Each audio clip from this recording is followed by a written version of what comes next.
ಅಪೇಕ್ಷೆ. ಈ ದೇಶದಲ್ಲಿ ಹಿಂದೂ ಮುಸ್ಲಿಂ ಕ್ರಿಶ್ಚಿಯನ್ ಒಂದೇ ತಾಯಿಯ ಮಕ್ಕಳಂತೆ ಬಾಳ್ಬೇಕು ಅಂತ ಹೇಳುವಂತ ಅಪೇಕ್ಷೆ ಅವ್ರಿಗಿತ್ತು. ಅಂತ ಮಹಾನ್ ನಾಯಕ ಅಟಲ್ ಬಿಹಾರಿ ವಾಜಪೇಯಿ ಅವ್ರನ್ನ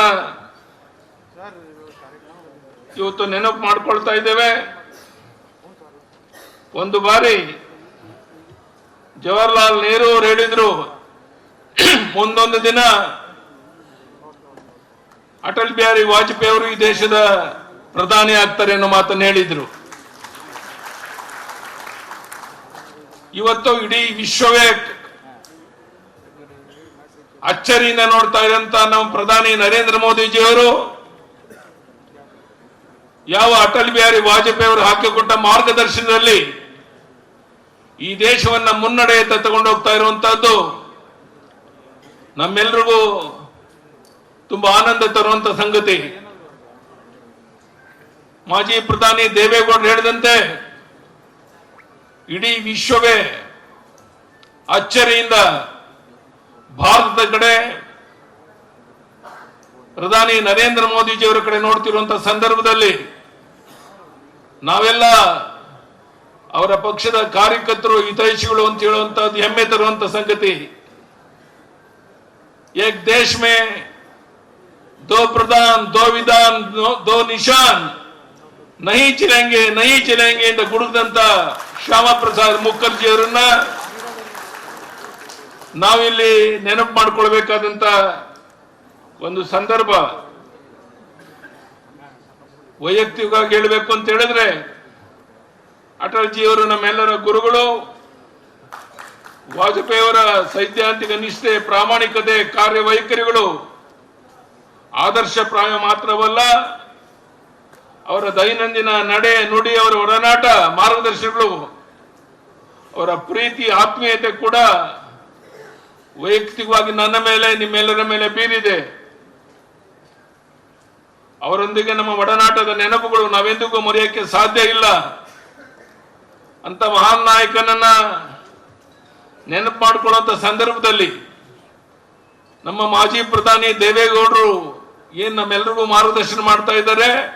ನಿಮ್ಗೆ ಆಶ್ಚರ್ಯ ಆಗ್ಬಹುದು, ಈ ವಯಸ್ಸಿನಲ್ಲಿ ಪಾರ್ಲಿಮೆಂಟ್ ಅಲ್ಲಿ ಕುಂತು ಅವರು ಮಾತನಾಡೋ ಒಂದೊಂದು ಮಾತು ಪ್ರಧಾನಿ ನರೇಂದ್ರ ಮೋದಿಜಿಯವರ ಜೊತೆಗೆ ಮಾನ್ಯ ಮಾಜಿ ಪ್ರಧಾನಿ ದೇವೇಗೌಡರ ಜೊತೆಗೆ ಇರುವಂತಹ ನಿಕಟ ಸಂಬಂಧ, ಸಂಪರ್ಕ, ಇದನ್ನ ಜೀವನದಲ್ಲಿ ಮರೆಯಕ್ಕೆ ಸಾಧ್ಯ ಇಲ್ಲ. ಅಂತ ವ್ಯಕ್ತಿ ಡೆಲ್ಲಿನಲ್ಲಿ ಕಾರ್ಯಕ್ರಮ ಮುಗಿಸಲಿಕ್ಕೆ ಬಂದಿದ್ದಾರೆ ಅಂತ ಹೇಳಿದ್ರೆ, ಬಹುಶಃ ನಮ್ಮೆಲ್ರಿಗೂ ದೇವೇಗೌಡರಂತ ಒಬ್ಬ ವ್ಯಕ್ತಿ ಮಾರ್ಗದರ್ಶನ ಮಾಡಕ್ಕೆ ಸಿಕ್ಕಿರುವಂತ ನಮ್ಮ ಸೌಭಾಗ್ಯ. ಅವರು ಆರೋಗ್ಯವಂತರಾಗಿರ್ಲಿ, ನಮ್ಮೆಲ್ಲರಿಗೂ ಆಶೀರ್ವದಿಸ್ತಾ ಇರಲಿ ಅಂತ ಹೇಳ್ತಾ, ಈ ಶುಭ ಸಂದರ್ಭದಲ್ಲಿ ತಾವು ಇಷ್ಟು ದೊಡ್ಡ ಸಂಖ್ಯೆಯಲ್ಲಿ ಸೇರಿ ಈ ಕಾರ್ಯಕ್ರಮ ಯಶಸ್ವಿ ಮಾಡಿಕೊಟ್ಟಿದ್ದೀರಾ.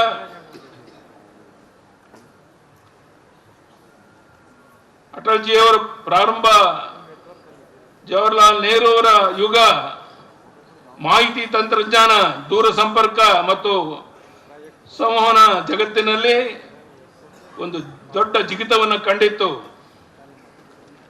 ಈಗಾಗಲೇ ಸಂತೋಷ್ ಜಿ ಅವರು ಹೇಳಿದಂತೆ ಇಂದಿಗೂ ಜನರು ಸುವರ್ಣ ಚತುರ್ಭುಜ ಯೋಜನೆ ನೆನೆಸ್ಕೊಳ್ತಾ ಇದ್ದಾರೆ.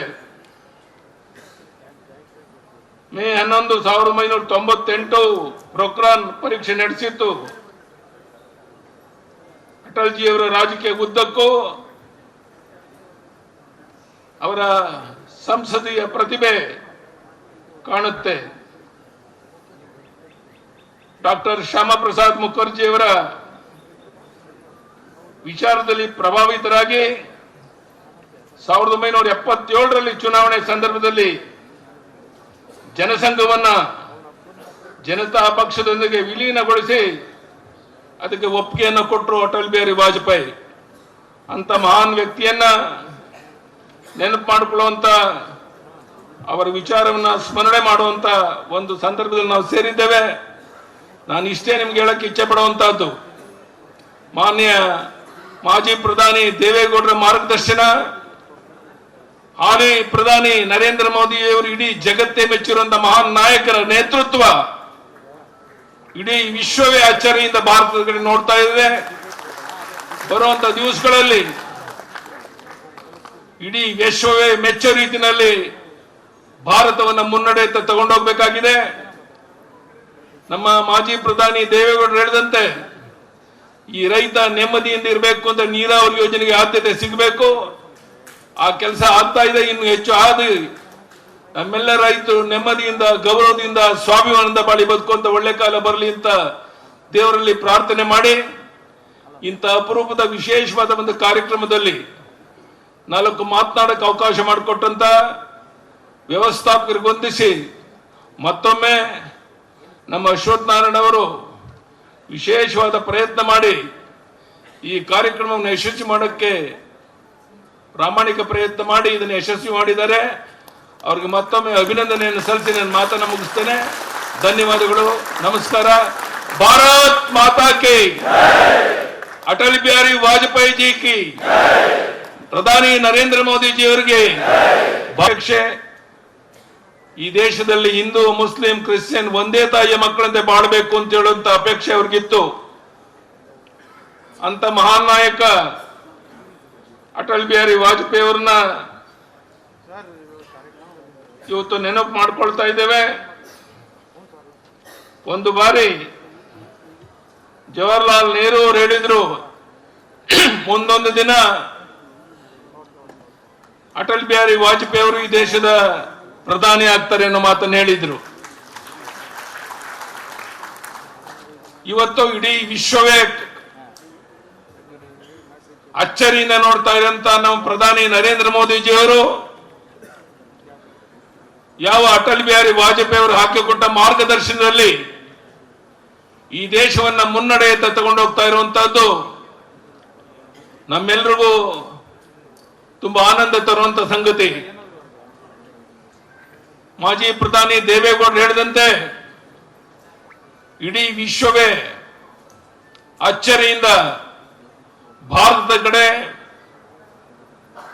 ಪ್ರಧಾನಿ ನರೇಂದ್ರ ಮೋದಿಜಿಯವರ ಕಡೆ ನೋಡ್ತಿರುವಂತಹ ಸಂದರ್ಭದಲ್ಲಿ ನಾವೆಲ್ಲ ಅವರ ಪಕ್ಷದ ಕಾರ್ಯಕರ್ತರು, ಹಿತೈಷಿಗಳು ಅಂತ ಹೇಳುವಂತಹದ್ದು ಹೆಮ್ಮೆ ತರುವಂತ ಸಂಗತಿ. ಏಕ್ ದೇಶ ಮೇ ದೋ ಪ್ರಧಾನ್, ದೋ ವಿಧಾನ್, ದೋ ನಿಶಾನ್, ನಹಿ ಚಿಲೆಂಗೆ ಅಂತ ಗುಡುಗದಂತ ಶ್ಯಾಮ ಪ್ರಸಾದ್ ಮುಖರ್ಜಿ ಅವರನ್ನ ನಾವಿಲ್ಲಿ ನೆನಪು ಮಾಡ್ಕೊಳ್ಬೇಕಾದಂತ ಒಂದು ಸಂದರ್ಭ. ವೈಯಕ್ತಿಕವಾಗಿ ಹೇಳಬೇಕು ಅಂತ ಹೇಳಿದ್ರೆ, ಅಟಲ್ಜಿ ಅವರು ನಮ್ಮೆಲ್ಲರ ಗುರುಗಳು. ವಾಜಪೇಯಿ ಅವರ ಸೈದ್ಧಾಂತಿಕ ನಿಷ್ಠೆ, ಪ್ರಾಮಾಣಿಕತೆ, ಕಾರ್ಯವೈಖರಿಗಳು ಆದರ್ಶಪ್ರಾಯ ಮಾತ್ರವಲ್ಲ, ಅವರ ದೈನಂದಿನ ನಡೆ ನುಡಿ, ಅವರ ಒಡನಾಟ, ಮಾರ್ಗದರ್ಶನಗಳು, ಅವರ ಪ್ರೀತಿ, ಆತ್ಮೀಯತೆ ಕೂಡ ವೈಯಕ್ತಿಕವಾಗಿ ನನ್ನ ಮೇಲೆ, ನಿಮ್ಮೆಲ್ಲರ ಮೇಲೆ ಬೀರಿದೆ. ಅವರೊಂದಿಗೆ ನಮ್ಮ ಒಡನಾಟದ ನೆನಪುಗಳು ನಾವೆಂದಿಗೂ ಮರೆಯಕ್ಕೆ ಸಾಧ್ಯ ಇಲ್ಲ. ಅಂತ ಮಹಾನ್ ನಾಯಕನನ್ನ ನೆನಪು ಮಾಡಿಕೊಳ್ಳುವಂತ ಸಂದರ್ಭದಲ್ಲಿ ನಮ್ಮ ಮಾಜಿ ಪ್ರಧಾನಿ ದೇವೇಗೌಡರು ಏನ್ ನಮ್ಮೆಲ್ಲರಿಗೂ ಮಾರ್ಗದರ್ಶನ ಮಾಡ್ತಾ ಇದ್ದಾರೆ. ನಿಮ್ಗೆ ಆಶ್ಚರ್ಯ ಆಗ್ಬಹುದು, ಈ ವಯಸ್ಸಿನಲ್ಲಿ ಪಾರ್ಲಿಮೆಂಟ್ ಅಲ್ಲಿ ಕುಂತವರು ಮಾತನಾಡೋ ಒಂದೊಂದು ಮಾತು ಪ್ರಧಾನಿ ನರೇಂದ್ರ ಮೋದಿಜಿಯವರ ಜೊತೆಗೆ ಮಾನ್ಯ ಮಾಜಿ ಪ್ರಧಾನಿ ದೇವೇಗೌಡರ ಜೊತೆಗೆ ಇರುವಂತಹ ನಿಕಟ ಸಂಬಂಧ, ಸಂಪರ್ಕ, ಇದನ್ನ ಜೀವನದಲ್ಲಿ ಮರೆಯಕ್ಕೆ ಸಾಧ್ಯ ಇಲ್ಲ.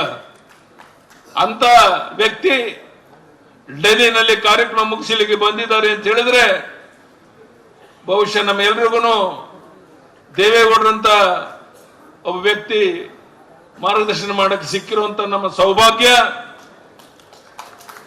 ಅವರು ಆರೋಗ್ಯವಂತರಾಗಿರ್ಲಿ, ನಮ್ಮೆಲ್ಲರಿಗೂ ಆಶೀರ್ವದಿಸ್ತಾ ಇರಲಿ ಅಂತ ಹೇಳ್ತಾ ಈ ಶುಭ ಸಂದರ್ಭದಲ್ಲಿ ತಾವು ಇಷ್ಟು ದೊಡ್ಡ ಸಂಖ್ಯೆಯಲ್ಲಿ ಸೇರಿ ಈ ಕಾರ್ಯಕ್ರಮ ಯಶಸ್ವಿ ಮಾಡಿಕೊಟ್ಟಿದ್ದೀರಾ.